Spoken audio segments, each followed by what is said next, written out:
I'm Aria Wells and welcome back to the channel. Everything you lose creates space for everything you need. Loss can feel like a thief, stealing relationships, jobs, routines, or health. Yet across philosophies from the Stoics of ancient Rome to the Taoists of classical China, there runs a quieter truth.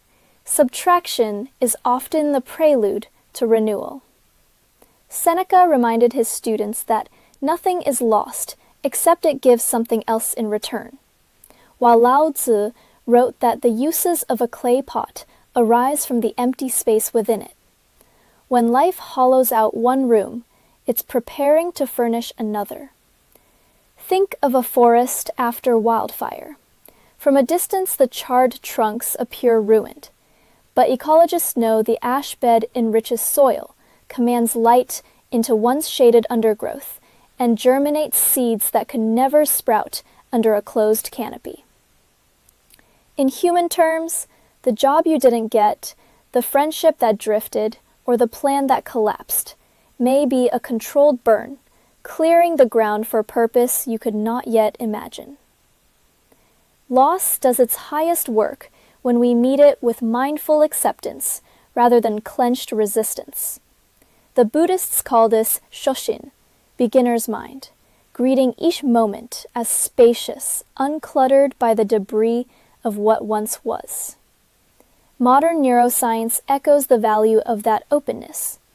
MRI studies show that when we reframe setback as opportunity, activity shifts from the amygdala, fear, to the prefrontal cortex, creative problem solving.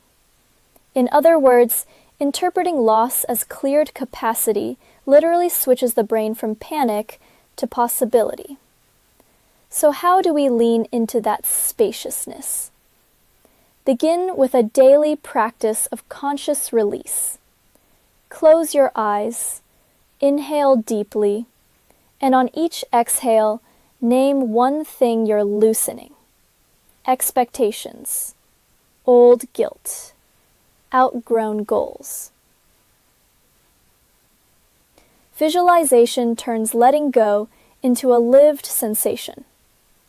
Then cultivate what the Stoics termed prosoke, attentive awareness. To notice what flows in next. A new idea during a commute, an unexpected ally at work, a long-forgotten dream resurfacing in conversation. Finally, honor the exchange. Write a simple ledger. On the left, list what fell away this season. On the right, record the opportunities, insights, or relationships that arrived only because space appeared.